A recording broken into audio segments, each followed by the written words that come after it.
Father, thank you. I gotta give it up to Father Edom. He has put up with me all week. First of all, I just want to say that I know how much this community is hurting right now. And I think I speak for all of us when I say that the world just feels weird without Tony in it. But honestly, none of us here today should be surprised about how he left. Because see, Tony left us in death the same way he often left us in life. He came in, he set up, he made a big impact, and then he dipped out before he even had a chance to say goodbye. That was Tony. But you know, I knew my uncle well, and that's why I decided to give him his eulogy, or at least part of it, on his 70th birthday.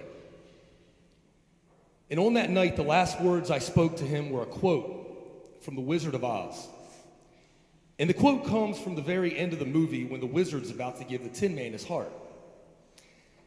And he says, "Listen, my sentimental friend, a heart is judged not by how much it loves, but by how much it's loved by others." And as I look around this church here today, I must say that there will never be a heart judged as big as Tony's. And with that, I just want to thank you all on behalf of our entire family for being here today to help pay homage to one of the most remarkable, selfless human beings that the good Lord ever created.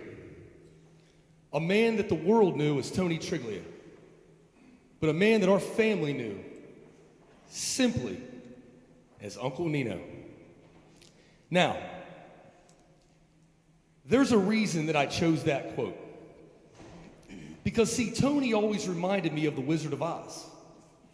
Because see, he was the man behind the curtain that made everything else around us run. But he never wanted to be seen.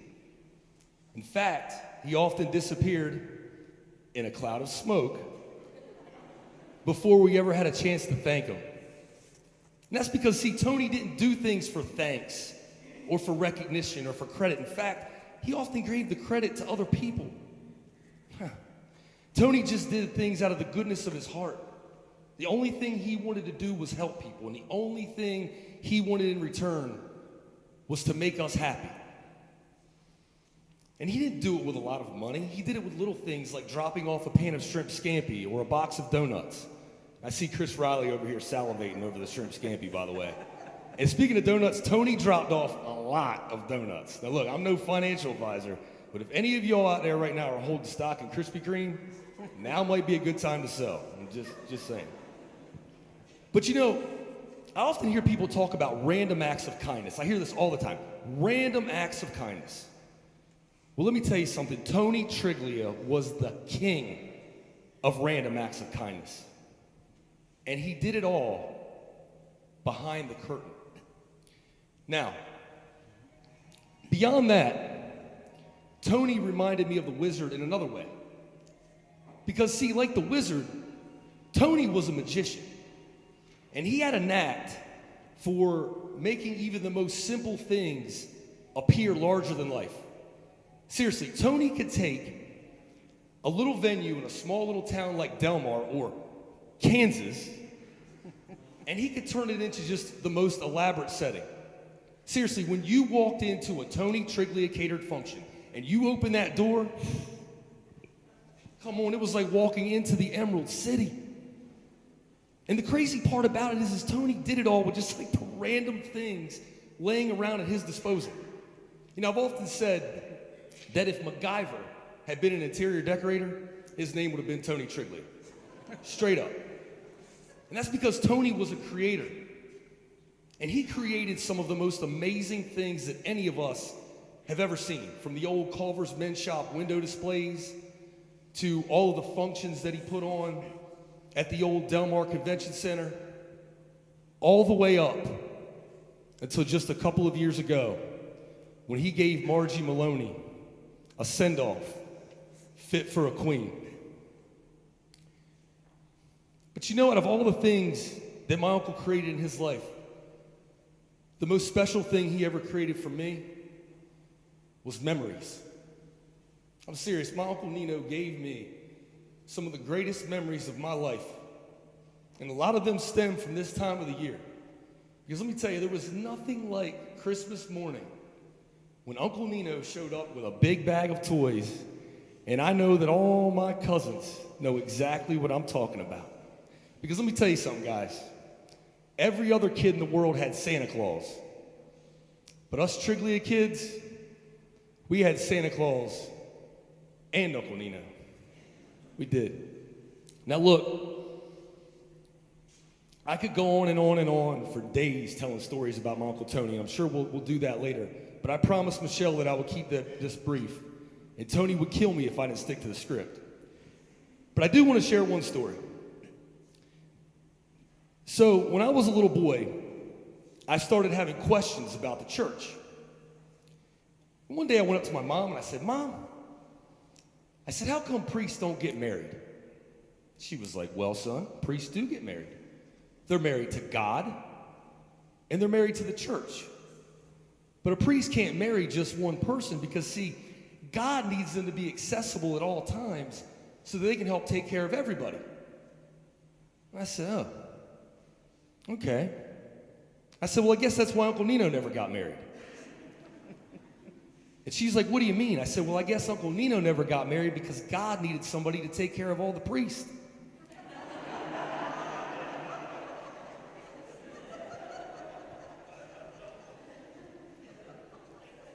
But the reality is, Tony didn't just take care of the priest, or the nuns, or the school, or the festival, or the carnival, or the decorations, or the Filipino and Korean communities. No. Tony took care of all of us, all the time. Whenever we needed anything, he was the first person there. Tony Triglia was this church. And there will never be another one like him ever again. Now, with that, I'll close with this. Because it was probably the most important thing on Tony's mind when he passed. So, over the past couple of months, we have been constantly asking our kids what they want for Christmas. And they've told us some things, they have, but not as much as usual. It's been really hard to shop for this year. But one thing they have constantly been asking us about over and over again is if the family's going to get together during the holidays. Because over the past couple of years, we haven't been able to get together. And they miss that. And I miss that. Now, all during the same time frame, Tony has been blowing us up non-stop about what he can get the kids for Christmas. I mean, seriously, if Tony's called me once, he's called me 1,000 times. It would drive me nuts, and I'm not going to lie about it. But see, what you got to understand is giving was Tony's Super Bowl. Or excuse me, giving was Tony's sport, and Christmas was Tony's Super Bowl. And I think he realized that he didn't have many Christmases left. And he wanted to make sure that he got our boys something really, really special this year.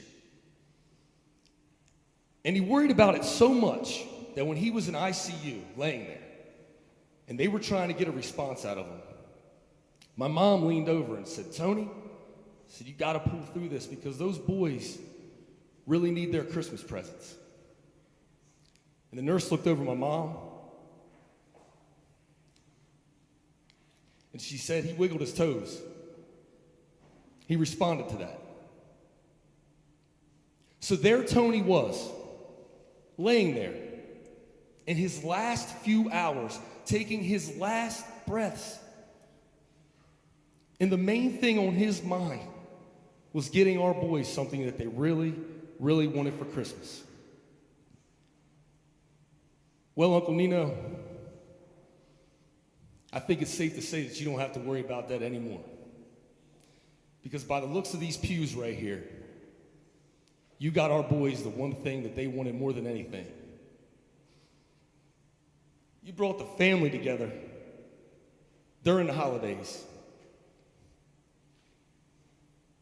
I love you, Uncle Nino, and I'm gonna miss you. But I hope you're up there right now with both refrigerator doors open, driving my mom T crazy. And while you're doing that, you let her and the rest of the family know that we'll see them all again real soon.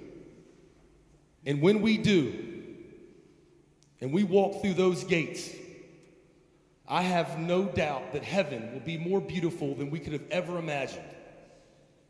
Because our wizard, Tony Triglia, will have been up there preparing it for us this entire time. Godspeed, Uncle Nino. Choo Choo loves you.